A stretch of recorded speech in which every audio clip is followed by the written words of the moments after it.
Maksud saya gini loh, kalian seakan-akan beriman, ya kan? Cuman iman kalian itu tipis kalau tidak bahas Tuhan Yesus gitu loh. Kenapa harus bahas Tuhan Yesus? Kalian dakwakan aja iman kalian. Apa harus bahas Tuhan Yesus? Saya jawab. Saya jawab ya. Silakan jawab Juma. Oke, jadi gini Bu. Kami menerima Al-Quran. Al-Quran kami itu menjelaskan nabi-nabi kami yang datang kepada Bani Israel. Di penghujung pengutusan Nabi kepada Bani Israel, kami beriman ada sosok yang kemudian mengajarkan kembali kepada hukum Taurat yang kami imani sebagai sebutan Nabi Isa. Setelah Nabi Isa datang mengajak Bani Israel yang membangkang kepada hukum Tuhan untuk kembali kepada hukum Tuhan, bukannya mereka kemudian itu taat, melainkan justru semakin zalim. Nabi yang datang kepada mereka justru dilantiknya menjadi Tuhan. Inilah agama kalian. Nabi yang datang kepada Bani Israel kemudian dilantik menjadi Tuhan dan dijual kepada Roma Yunani. Lahirlah agama Kristen.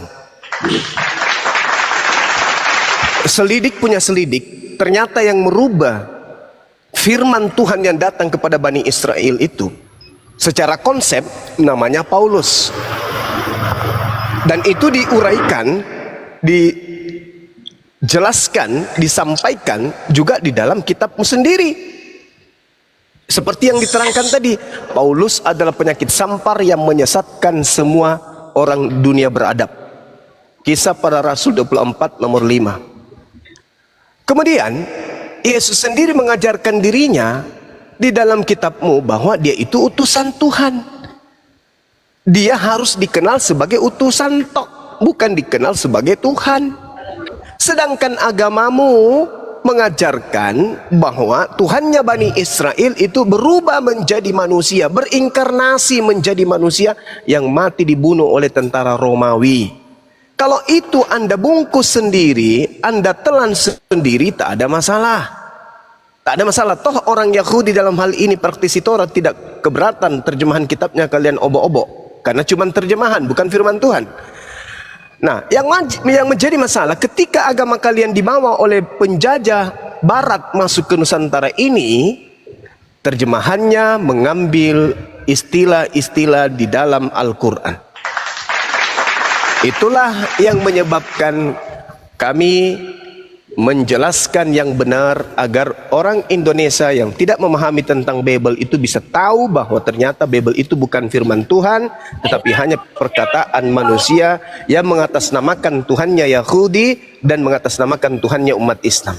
Itu aja. Apa aja tuh bahasa yang diserap oleh mereka? Jadi itu alasan kau cuma. Misalnya kata Allah. Kata Allah, akhi, di dalam 1 Korintus 1 nomor 25 mereka menyebutkan sebab kebodohan Allah. Allah disebut bodoh. Kemudian di dalam Markus 1 nomor 1 Yesus disebut sebagai anak Allah. Kemudian Kolose 2 nomor 9 ya, Yesus tubuhnya semuanya disebut sebagai ilahi. Kemudian Kolose Filipi 2 nomor 6, nomor 7, nomor 8, pencipta langit dan bumi yang kami sebut Allah itu tidak mempertahankan kodratnya sebagai pencipta, melainkan mengosongkan dirinya, mengambil rupa manusia dan mati dibunuh manusia di atas pohon. Penistaan itu. Jadi itu alasan kalian. Itu penistaan. Ya, itu alasan saya. Nggak ada urusan saya dengan agamamu yang dari barat itu. Mau menyembah celana dalam, mau jemaah sendal, nggak ada urusan dengan kami. Lakum dinukum waliyadin. Tapi masalahnya agamamu telah mencoreng agama kami dengan mengambil nama Tuhan kami masuk ke dalam Bible dan mendudukkannya pada tempat yang tidak semestinya. Itu urusan saya. Itu yang saya sampaikan kepada saudara. Silakan. Anggaplah omongan kau benar. Kami mengambil apa bahasanya translator dari Indonesia, ya kan, bahasa Indonesia. Cuman masalahnya bukan bahasa Indonesia. Itu bukan bahasa Indonesia. Allah bukan bahasa Indonesia. Alkitab bukan bahasa Indonesia. Rasul bukan bahasa Indonesia. Iman bukan bahasa Indonesia. Soleh bukan bahasa Indonesia. Khotbah bukan bahasa Indonesia. Pahami itu. Pidato bahasa Indonesia. Khotbah itu bahasa Quran. Paham? Iman itu bahasa Quran, percaya bahasa Indonesia, utusan bahasa Indonesia, dewa bahasa Indonesia, buku-buku bahasa Indonesia. Kenapa harus masuk ke ranah Islam? Yesus di zaman dia. Makanya kau gantian dengarkan. Kau cuma ngoceh doang. Bahasa itu udah ada sebelum kalian lahir itu udah ada, itu zaman Tuhan Yesus sudah ada bahasa itu. Jadi jangan bilang itu bahasa satu agama, tidak. Itu bahasa seluruh dunia pada saat itu. Zaman sekarang bahasa Inggris, bahasa internasional zaman itu. Ya, gue bilang bahasa agama kalian, salah lah kalian itu. Dan pertanyaan lagi, siapa yang rubah? Inilah kalau pencuri itu terlalu menikmati hasil curian, seenaknya ngomong kayak gitu loh. Hasil curian dinikmati ya gitu. Kalau soal translator yang ada di Indonesia itu, kalau kamu mau tahu, siapa yang buat itu? Sekarang kutanya samamu dulu. Yang bikin itu. Kutanya samamu dulu. Dengarkan. Tuhanmu itu namanya siapa sembahanmu? Sembahanmu namanya siapa? Yesus Kristus. Yesus Kristus. Oke. Dalam bahasa Indonesia, dalam bahasa Inggris Jesus Christ. Yunani dalam itu. bahasa Korea Jongsong Seng Seng. Tak tahu aku apa. Pokok ada lagi. Beda-beda. Yesus. Yesus nama Tuhanmu. Coba kamu tunjukkan kepada saya asal muasal kata Allah muncul di Bible. Kau tanyalah si Soekarno, kenapa bisa kata Allah muncul di sini? Aku juga tidak terima itu. Biar kau tahu, aku tidak terima itu. Kenapa bisa muncul di sini? Kau tanya pendiri bangsa ini. Baik. Bangsa ini. Kamu tidak terima. Baik. Kamu tidak terima. Dan kata saya catat. Saya catat. Izin dari kaum saya kalian. catat. Kamu tidak terima. Mau. Menurutmu, menganggap, Tuhan kata kita itu sama. Allah Tidak di dalam sama Bible sekali. itu salah atau betul? Kalau saya pribadi bisa merubah itu salah itu. Salah, bagus. Kami tidak Sebuah kenal kitab. mengenal Allah, Elohim. Dengar. Sebuah kitab yang mengalami kesalahan, apakah pantas disebut kitab suci? Tunggu, ini istri saya merepet ini apa? Sebuah kitab yang mengalami sebuah kitab yang ada kesalahan di dalamnya, apakah masih pantas disebut kitab suci? Kenapa tadi? Ulangi. Sebuah kitab yang terdapat kesalahan di dalamnya, apakah masih layak disebut kitab suci? Soal translator banyak yang bisa salah begini, dan juga banyak. Cuman firman Tuhan itu tidak pernah salah, kawan. Itu berbeda. Sebuah kitab yang terdapat kesalahan di dalamnya, apakah masih layak disebut kitab suci?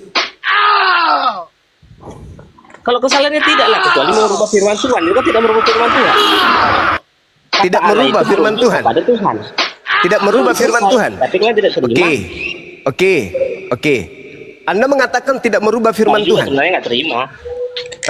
Kenapa Anda tidak terima?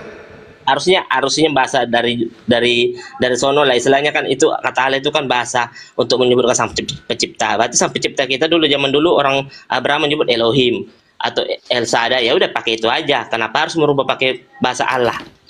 Kenapa? Jangan kau bawa Elohim, Nggak usah kau bawa Elohim terlalu jauh. Karena itu bukan Tuhanmu. Memang itu bahasanya. Bukan Tuhanmu itu Theos. Jangan kau bawa Tuhannya orang Yahudi. Jangan kau bawa Tuhannya orang Yahudi, karena Tuhanmu itu, sembahanmu itu dewa. Jangan kau bawa, oke? Nah sekarang kalau Anda sudah menyadari bahwa ternyata di dalam Bible itu terdapat kesalahan, apakah ada firman Tuhan bisa mengalami kesalahan? Kalau merubah makna itu baru salah. Ini tidak merubah makna, kawan. Itu aja harus pahami. Makanya kau belajar dulu. Merubah makna. Jadi menurutmu firman Tuhan itu, makanya Juma biar kau tahu kenapa. Jadi menurutmu firman Tuhan itu bisa diperbaiki gitu. Jadi firman Tuhan itu bisa dikritisin gitu. Menurutmu firman Tuhan itu bisa dikoreksi. Makanya kau dengar dulu, kawan. Dari zaman Soekarno kemarin sampai sekarang baru sekarang diganti. Karena kenapa? Seulang lagi pertanyaan saya. Apakah firman Tuhan itu bisa dikoreksi oleh manusia? Paham? Berbeda Saya itu. ulang lagi. Saya ulang lagi. Apakah firman Tuhan itu bisa dikoreksi oleh manusia? Tidak ada tugas manusia mau koreksi, mengilhaminya. Terus kenapa Bibelmu bisa dikoreksi? Apakah karena dia firman Tuhan atau dia perkataan manusia? Dikoreksi gimana? Bible itu banyak ada sejarah, ada perkataan para Saya ulang nabi, lagi, ada saya ulang perkataan lagi, Tuhan. saya ulang lagi. Makanya kau pahami. Firman Tuhan tidak bisa direvisi. Firman Tuhan tidak bisa dikoreksi oleh manusia. Iya, firman Apa Tuhan. yang diwahyukan itulah yang ada adanya. Tidak bisa Yap. dikoreksi, tidak bisa direvisi. Bibelmu, apakah bisa direvisi? Mana bisa ada pintar-pintarmu? Bibelmu apakah bisa direvisi? Tidak bisa, kalau ditranslate bisa ke bahasa sekarang. Kutanya samamu, saya ulang. Bisa. Bibelmu bisa direvisi? Ditranslate bisa. Saya ulang lagi, apakah Bibelmu bisa direvisi? Ditranslate bisa. Ya, ini kan sudah ditranslate ke dalam bahasa Indonesia. Setelah dia bahasa Indonesia, apakah bisa direvisi? Apa? Sudah ditranslate dalam bahasa Indonesia. Pertanyaan saya, kitabmu yang bahasa Indonesia itu, apakah bisa direvisi? Mengganti kata Allah bisa lah, kenapa enggak? Sedangkan Yesus Oke. Kristus saja bisa diganti. Oke, berarti Kenaikan bisa. Isa Al-Masih, sekarang Oke, kenaikan berarti Yesus bisa. Kristus. Berarti bisa kan? Nah, sedangkan pertanyaan saya, apakah firman Tuhan bisa direvisi? Tidak bisa, kawan. Kalau firman Tidak Tuhan, bisa. salah kau. Kalau begitu, apakah kitabnya orang Kristen di Indonesia ini firman Tuhan? Alkitab itu terdiri dari sejarah, dari Saya cerita. ulang lagi. Apakah Firman kitabmu Tuhan. itu firman Tuhan? Oh, sudah saya jelaskan, makanya pahami, kawan. Apakah kitab saudara? Dengarkan. Firman Tuhan tidak bisa direvisi. Firman Tuhan tidak bisa dikoreksi. Kitabnya orang Kristen di Indonesia bisa direvisi, bisa dikoreksi. Betul? Hanya kau bilang, belum saya jelaskan tadi. Kitabmu bisa direvisi, bisa dikoreksi. Firman Tuhan tidak bisa dikoreksi, tidak bisa direvisi. Berarti kitabmu sama dengan bukan firman Tuhan. Dah, selesai. Itu kan tanggapanmu. Loh, firman Tuhan tidak bisa dikoreksi. Firman Tuhan tidak bisa direvisi. Firman Tuhan Gini tidak lah boleh. Cuma, gini lah cuma. Nah, Gini sedangkan lah cuma. kitabmu Oke, anggaplah. bisa Ya, direvisi, makanya dengarlah dulu, bisa kau. dikoreksi. Dengarlah Berarti dulu, kitabmu kau. bukan Makanya firman dengarlah Tuhan. dulu, kau. Dengarlah dulu, kau. Iman kita ini berbeda-beda, ya kan? Iman kau berbeda, imanku berbeda. Kenapa kita harus saling menghargai? Pertama, itu karena kita sama-sama manusia. Kedua, karena kita satu naungan di bendera Indonesia. Itunya. Jadi Makanya kita harus karena saling kita menghargai. adalah Maka satu, dari itu, maka saya kau bebas sarankan mencuri. kepada kau, Zuma, dan orang-orang kayak kalian, ya kan? Kalau Jadi kalian karena memang kita mau tidak merasa, ada- karena kamu tidak merasa ada- kita tidak ada- ini satu, maka kau bebas mencuri isi Al-Quran gitu. Hah? Karena kau merasa kita ini satu bangsa lo, satu nusa lo, satu bahasa lo, maka izinkan kami mencuri isi Quran. Gitu. Kau sebut aja kitabmu sekarang. Di dalam Al-Quran Yohanes bab 5 ayat 3. Kau sebut aja kayak gitu. Di dalam Al-Quran Matius bab 7 nomor 5. Kau sebut aja kayak gitu biar kau puas mencuri. Biar ambil semua itu istilah Al-Quran. Ambil.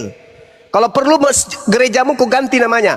Ini adalah gereja Yohanes. Enggak, kau ganti aja Masjid Yohanes, Masjid Pantekosta. Kau apa pakai sepuasmu aja supaya kau bisa mendapatkan banyak jemaat. Kau jalankan semua aksi-aksi tipu-tipumu itu. Kau jalankan. Kau sebut saja kitabmu. Nanti kau cetak 2025 telah terbit Al-Quran Markus, telah terbit Al-Quran Matius, telah terbit Al-Quran Galatia. Kau puaskan dirimu. Kau puaskan biar kau bisa bawa banyak orang masuk ke neraka bersamamu. Karena iblis itu cara kerjanya, cara menyesatkan iblis itu adalah suka kamuflase, suka yang palsu-palsu, suka menipu, suka mengelabui, Makanya suka dikatakan nabi berdusta, palsu. suka kelicikan. Itu yang disebut iblis. Sedangkan Anda sudah mengakui bahwa kitabmu bukan Al-Quran, tapi kenapa namanya Alkitab? Tuhanmu bukan Tuhannya umat Islam, tapi kenapa kau sembah juga Allah? Nabi Muhammad bukan Rasulmu, tapi kenapa kau ambil kata Rasul untuk Paulus? Jadi kau gunakan semua yang kau tolak, kau gunakan semua yang kau ingkari untuk semata-mata menyesatkan umat Islam. Yang suka berpalsuria itu hanya iblis. Iblis datang ke Nabi Adam, berpura-pura menjadi Bos, kalau cuma makhluk yang baik, Cuma mengajarkan kalau Adam tidak sesuatu berbohong, yang baik kasihan tapi orang-orang. palsu. Iblis datang menyesatkan Nabi Ayub. Iblis Maksudnya datang damai. menyesatkan kemudian para nabi, berpalsuria. Oke? Damai, kau Semua beristilah bahasa pekerjaan iblis Alkitab. itu hanya berpalsuria, memperlihatkan yang palsu seakan-akan asli. Nah, kitabmu bagaimana? Sampulnya disebut Alkitab. Sembahannya disebut Allah. Coba, apa enggak sengklek agama yang kayak gitu? Tidak beriman kepada Allah, tapi menyebut Allah. Tidak beriman kepada Al-Quran, tapi menyebut Alkitab. Iblis itu suka begitu. Pasang perangkap untuk menjaring orang masuk neraka. Kenapa agamamu tidak menggunakan jati dirinya sendiri? Kenapa? Kenapa enggak pakai aslinya saja kitabmu? Septuaginta, kenapa? Dan saya tahu kenapa kemudian orang Kristen tidak mau mengembalikan perjanjian lama ke dalam bahasa Ibrani. Karena kapan kitabnya orang Kristen dikembalikan ke bahasa aslinya Ibrani, maka ketahuan bahwa itu adalah hasil nyolong dari Yahudi. Saya tahu kenapa orang Kristen tidak mau menggunakan bahasa aslinya perjanjian baru dalam bahasa Yunani. Karena saya tahu kalau Kristen menggunakan bahasa asli Yunani dalam perjanjian baru, maka identitas keyahudian dan identitas keislaman hilang sama sekali. Yang muncul hanya pengajaran pagan Roma Yunani. Saya tahu. Saya ngerti, saya paham. Makanya kamu harus memaksakan dirimu, kitabmu itu harus bahasa Indonesia dan diusahakan sebisa mungkin ke Islam-Islaman. Itulah agamamu. Masuk ke tanah Bali, ke Pulau Bali, kitabmu apa? Berubah menjadi ke Bali-Balian, ke Hindu-Hinduan, masuk ke sana. Tuhanmu yang adalah Theos, kau rubah menjadi Sang Hyang Widi. Tuh. Kenapa bisa agama kayak begini? Kok bisa begitu kali agamamu? Kemana dia pergi, di situ dia mengganti warna. Kemana dia pergi, di situ dia merubah diri. Nggak punya jati diri. Berarti bunglon dia bunglon. Bunglon. Kenapa bisa agamamu kayak gitu? Hah? Bukankah konsili-konsili pernah terjadi? Banyak konsili, banyak muktamar, banyak rapat umum keagamaan, pelantikan Yesus yang tadinya hanya manusia firman menjadi Tuhan. Yang tadinya Maria menjadi Tuhan, ibu Tuhan, Theotokos berubah menjadi manusia biasa. Pelantikan demi pelantikan. Kenapa bisa kayak begitu agamamu? Meninggalkan hasil pelantikannya, merubah diri seperti yang diamanatkan Paulus dalam 1 Korintus 9 nomor 20-21. Kepada orang Yahudi aku mengaku Yahudi supaya aku bisa memenangkan banyak orang Yahudi. Kepada orang Yunani aku mengaku sebagai orang Yunani supaya aku banyak memenangkan orang Yunani. Kepada orang yang penganut Taurat aku seakan-akan menganut Taurat meskipun saya tidak taat kepada Taurat supaya saya kemudian memenangkan banyak penganut Taurat. Lah enggak, itu dalil dalam kitabmu, Bang. Itu dalil. Coba kau baca 1 Korintus 9 nomor 20-21. Kepada orang yang menganut agama penganut Taurat, saya berlaku seperti seakan-akan aku ini taat Taurat, meskipun aku ini tidak taat Taurat, supaya aku banyak memenangkan orang-orang yang taat kepada Taurat. Filipi 3 nomor 18. Yesus diberitakan baik dengan maksud mengelabui, menipu, berpura-pura maupun dengan maksud yang jujur. Aku Paulus tetap bersuka cita. Jadi memang ada tata cara yang kalian lakukan sebagai teladan dari Paulus. Yesus baik diberitakan dengan cara mengelabui, menipu, membohongi, atau dengan maksud jujur. Aku Paulus tetap bersuka cita. Memang begitu agamamu. Aku mengutus engkau cerdik seperti ular, jinak seperti merpati. Itu amanat di agamamu. Itu perintah di agamamu. Memang kamu itu wajib untuk kemudian merubah warna sebagaimana kemana kamu pergi. Kalau ke orang Yahudi, kamu nyembah Hasem. Kalau ke Islam, kau nyembah Allah. Kalau kau ke Hindu, ke Bali, kau nyembah Sang Hyang Widi. Apa ini? Agama apa ini? Agama apa agamamu ini? Dari mana agamamu ini? Dan siapa Nabi yang mengajarkan seperti itu? Nabi apa yang mengajarkan kalian kayak gitu? Coba. Nabi Musa, kaumnya, umatnya sampai hari ini mempertahankan kitab mereka dalam bahasa Ibrani, bahasa suci. Nabi Muhammad, umatnya mempertahankan bahasa suci, yaitu bahasa Quran, bahasa Arab. Agama siapa? Nabi mana yang mendirikan agamamu dengan kitab bahasa Yunani itu? Kenapa kalian tidak pertahankan bahasa Yunani? Siapa nama nabimu? Hei, yang menerima wahyu dari pencipta langit dan bumi dalam bahasa Yunani itu siapa? Kalau di kami Nabi Musa bahasa Ibrani, Nabi Muhammad bahasa Arab. Nah, yang menerima firman bahasa Yunani dari Tuhan itu siapa?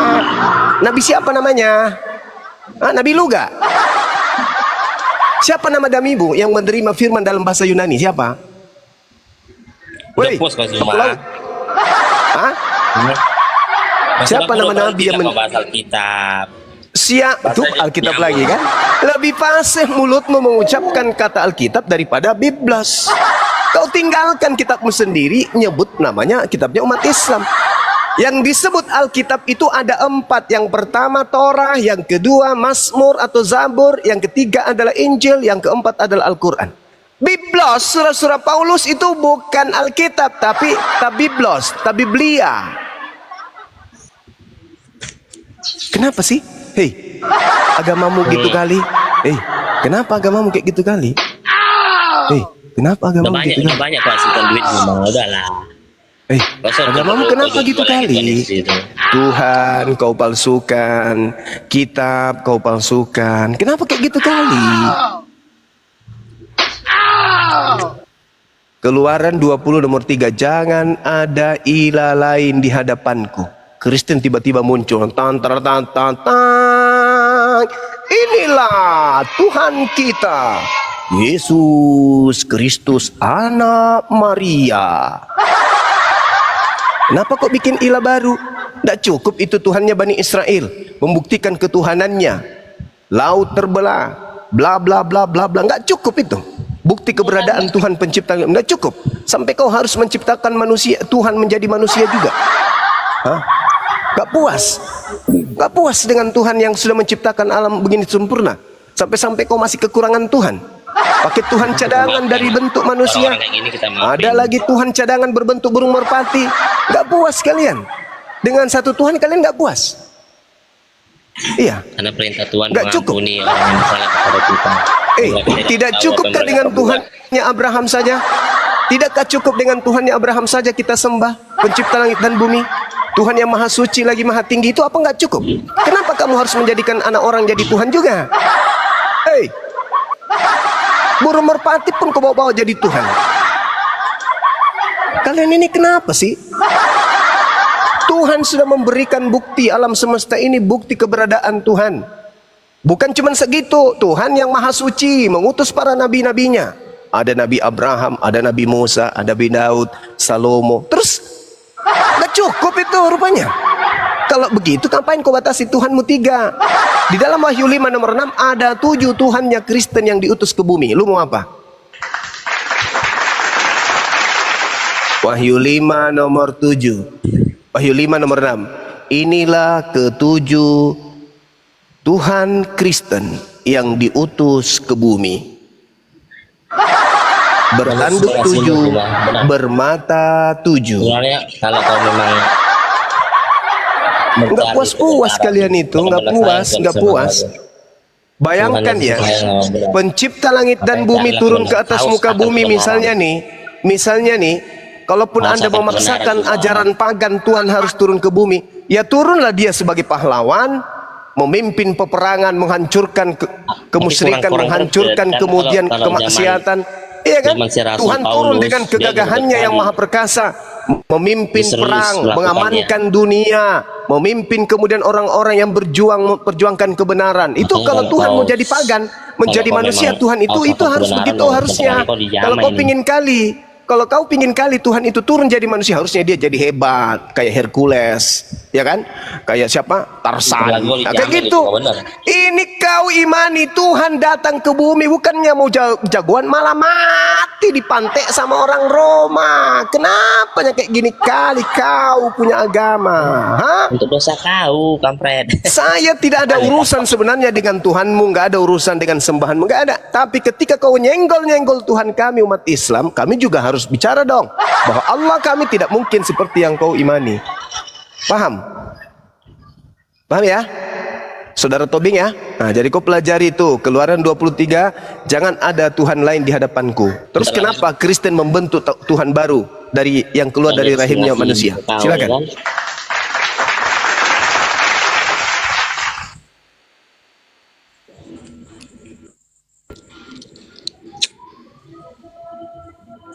Capek kau cuma minum. Jangan minum, harus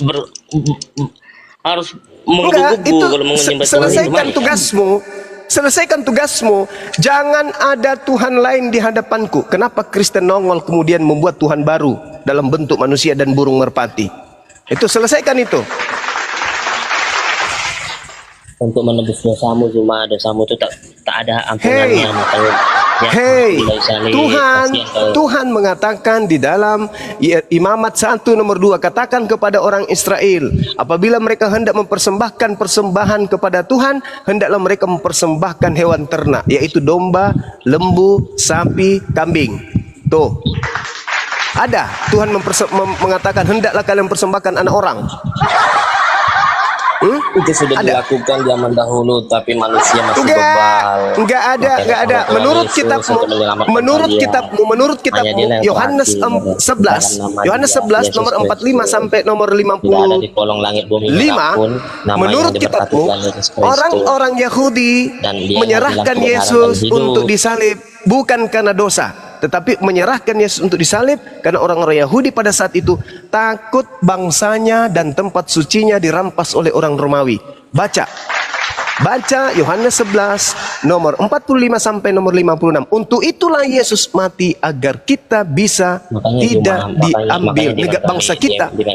Yesus harus mati agar bangsa kita tidak dirampas oleh Romawi. Tuh. Hei, Yesus harus kita serahkan supaya orang-orang Roma tidak datang merampas tempat suci kita dan merampas bangsa kita. Hei, ahli Taurat berkumpul, orang Farisi berkumpul, mahkamah agama berkumpul, ya. Siapa lagi? Imam-imam kepala berkumpul, mereka rapat. Mereka rapat. Hasil rapatnya adalah Yesus harus kita bunuh. Kalau tidak, maka orang Roma akan datang merampas tempat suci kita dan merampas bangsa kita. Maka mulai hari itu mereka bersepakat membunuh Yesus. Tak ada dosa waris, tak ada. Karena ketakutan mereka bangsanya dirampas oleh orang Roma, maka dia bersepakat kita bunuh Yesus. Kalau kita tidak bunuh Yesus, bahaya ini. Karena semakin hari semakin banyak orang yang percaya kepada Yesus. Kalau ini kita biarkan, maka orang Roma akan datang merampas tempat suci kita dan merampas bangsa kita. Mulai hari itu, imam kepala bernama Kayafas bernubuat tahun itu juga bahwa Yesus harus mati untuk bangsa Israel saja, bukan untuk bangsa Indonesia. Baca Bible, itu kisahnya tuh ada di situ. Yohanes 11 nomor 45 sampai nomor 55 atau 56. Paham? Nah, makanya Gubernur Pilatus berkata dalam Matius 27 nomor 18, orang-orang Yahudi menyerahkan Yesus karena dengki. Mereka melakukan kesaksian palsu demi untuk menyerahkan Yesus. Aki, bagaimana tuh ayatnya di dalam PB bilang lebih baik satu orang mati, gimana itu? Yohanes 11 nomor 45, Yohanes 11 coba kita baca. Jadi saya baca, saya ulas ya, supaya teman-teman juga bisa paham lebih jauh ya. Kita lihat apa yang dikatakan di Yohanes 11 ini. Di situ diterangkan di dalam data nomor 45. Banyak di antara orang Yahudi yang datang melawat Maria dan menyaksikan sendiri apa yang telah diperbuat oleh Yesus.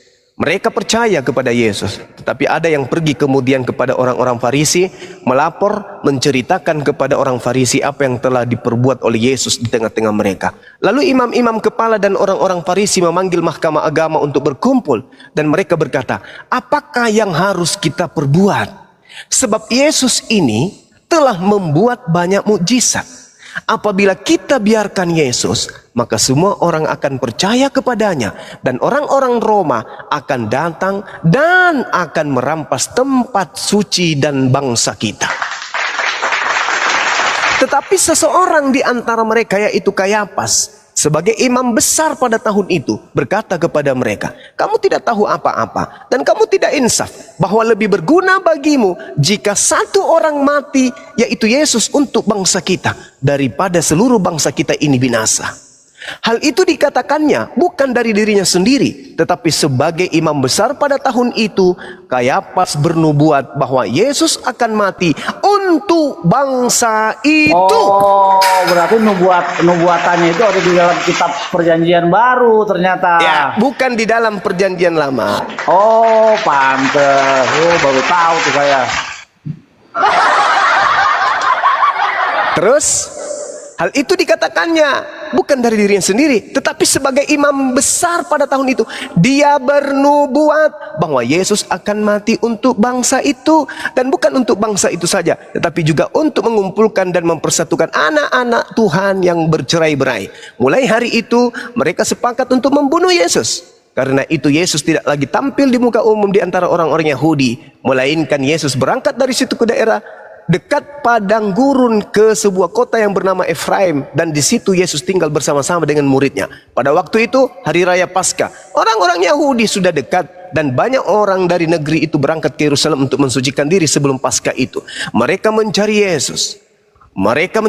Dan sambil berdiri di bait suci, mereka berkata kepada orang lain, bagaimana pendapatmu? Apakah Yesus ini juga akan hadir di pesta ini? Sementara itu imam-imam kepala dan orang-orang Farisi telah memberikan perintah supaya setiap orang yang tahu di mana keberadaan Yesus itu berada, agar memberitahukannya, agar mereka dapat menangkap Yesus.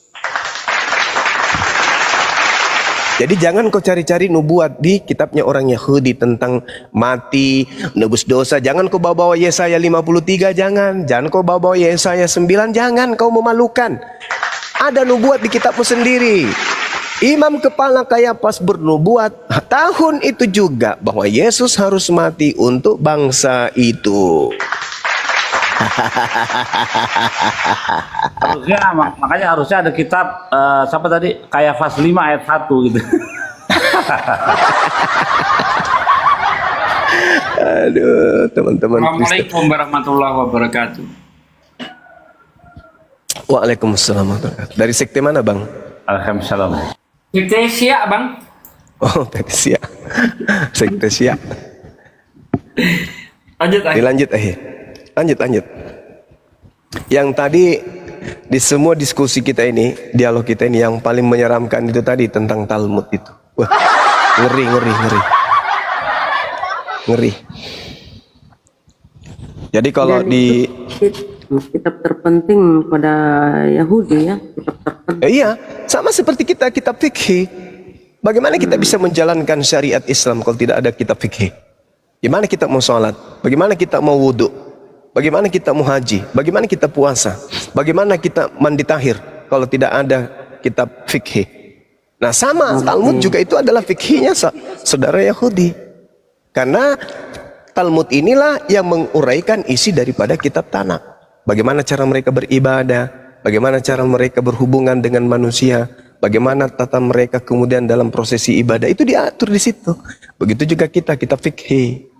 Jadi kandungan daripada kitab Tanakh itu diurai di dalam Talmud. Kandungan Al-Quran diurai dalam buku-buku fikih atau kitab fikih. Ya, betul. Nah, itu dia. Itu di bawah, boleh kita kasih dulu jawaban di bawah. Urus agamamu deh. Nih, kenapa? Tapi saya belum cukur rambut ini, nanti tanggal 5 baru cukur rambut, tanggal 25 Desember.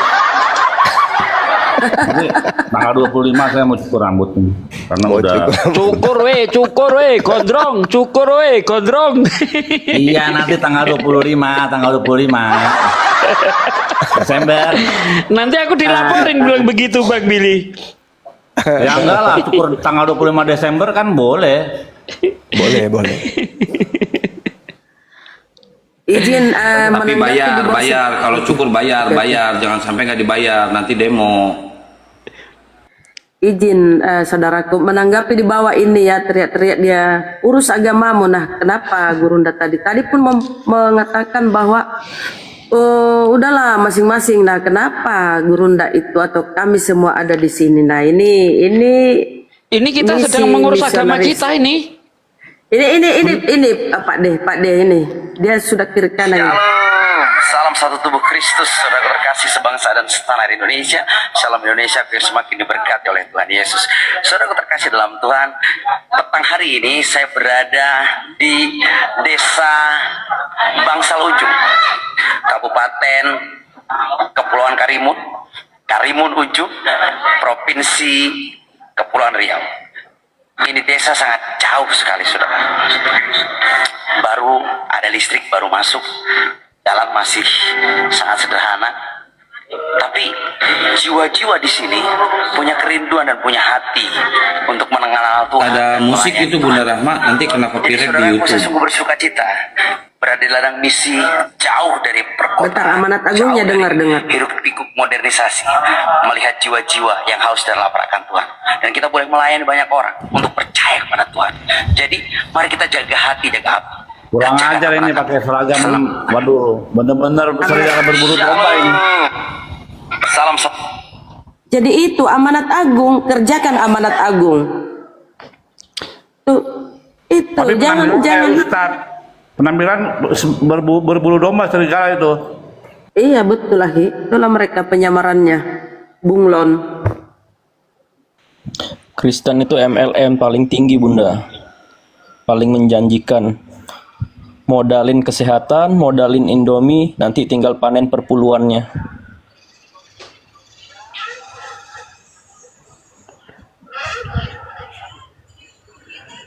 Ya seperti Risuli Lubis sendiri kan mengatakan kita diperintahkan oleh firman Tuhan. Kita harus cerdik seperti ular, tulus seperti merpati. Kita harus seperti domba di tengah kawanan serigala, berbuat cerdik seperti ular, tulus seperti merpati. Kan begitu.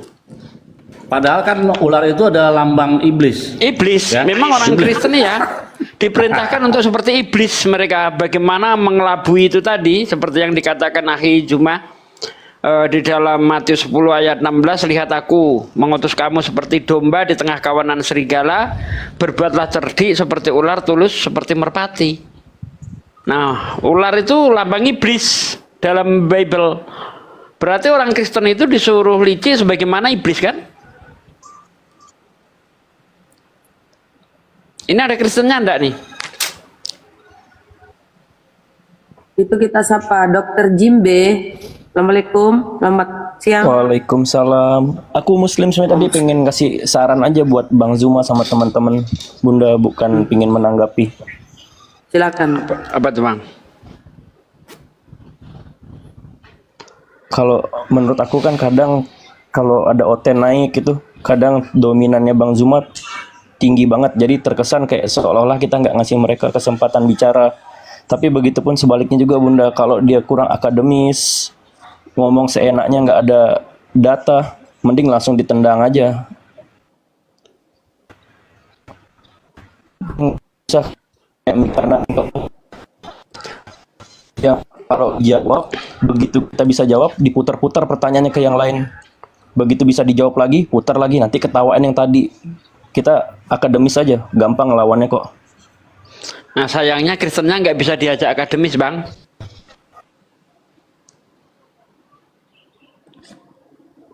Dan Jarang begini ya saudara. ketemu Kristen Lanjut, akademis lanjut, itu. Udah sakit. Ya jarang sekali kita ketemu Kristen yang akademis itu jarang. Kenapa mereka nggak bisa akademis? Karena mereka nggak paham Bible. Ya. Aki Sugi pernah ketemu ini nggak diskusi sama si profesor Metatron. Edwin. Iya. Belum. Nah, harus tuh coba-coba sekali-sekali. Mau nggak dia naik tuh? Dulu di Ya, Zoom kan? kan, Pak D? Dulu di Zoom itu kalau datang berkelompok. Edwin. Ya pernah tapi secara khusus belum sih. Oh, kalau di TikTok belum ya? Di TikTok. Belum kayaknya. Yang paling kalau debater Kristen yang cukup elegan sih itu si Jack Kita. Ya pernah apa ya? Saya kaget juga waktu itu kan sama Jack kita. Ngamuk-ngamuk dia sama saya itu loh. Biasanya kamu nggak seperti ini, kenapa tantrum saya bilang kan? Kenapa kau tantrum gitu? Pak Suki itu bagus, Pak Suki. Nah, itu bagus itu. Bisa diajak dialog. Jadi izin Kalau buas, menanggapi tadi sedikit ya. Saudara tadi yang naik gini ya, tipe Oten itu macam-macam, berbeda-beda. Jadi cara Gurunda menghadapi Pak Desugi atau yang lain tuh beda-beda, kita menerapkan cara menghadapinya. Jadi apa ya, aku kira ya nggak bisa kita menerapkan semua sama gitu ya teman-teman yang tadi naik. Ya terima kasih masukannya. Tapi yakinlah, serahkan kepada guru-guru kita ya. Lanjut kita sapa. Assalamualaikum warahmatullahi wabarakatuh. Waalaikumsalam warahmatullahi wabarakatuh. Salam. Aku mau sholat Salam zuhur dulu kenal dilanjut dari Bendara Mah. Manado. Siap Pak D, silakan. Silakan Bang, apa disampaikan? Nyimak bang, nyimak. Hanya suka dengar saja. Yo dek, Bang, mana Manado mana ngana? Manado. Tapi asal Gorontalo. Oh ya, kalau Gorontalo itu ada Taludaang, Anda tahu Taludaang? Oh tahu bang. Oke Bang, mohon maaf kalau nyimak dibawa aja Bang ya. Izin ya Bang ya. Oke. Assalamualaikum warahmatullahi wabarakatuh. Prabu, selamat siang, Kristen Muslim.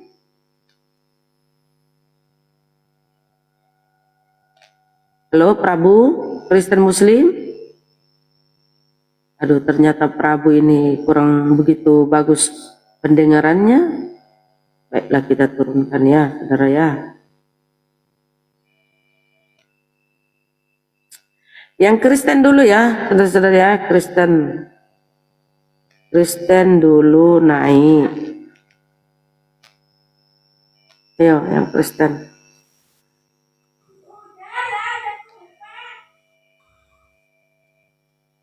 Jangan dulu Emang permintaannya. tahu Kristen apa enggaknya, emang ada capnya gitu ya di Komal Kristen gitu. Namanya gitu loh, kemudian kita buka kan gimana. Kirain ada capnya. Nama mereka kan aneh-aneh ya.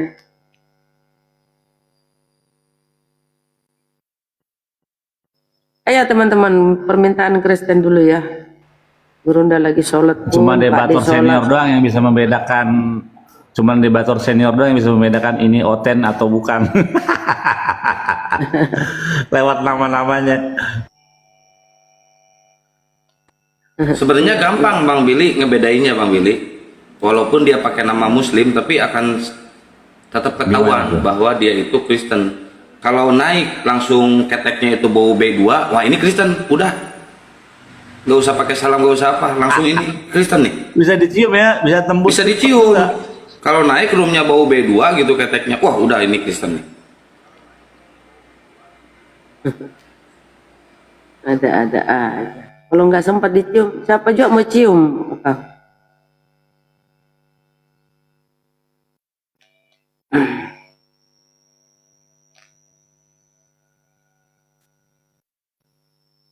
Ini Bang Ardi, diem aja Bang Ardi. Udah makanya Bang Ardi, gantian dong. Saya mau sholat zuhur dulu. Bunda, kecilin aja.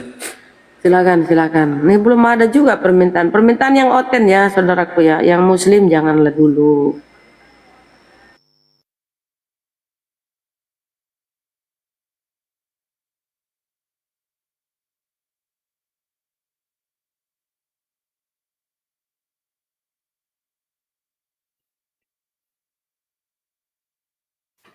Kita sapa Arjuna Putra.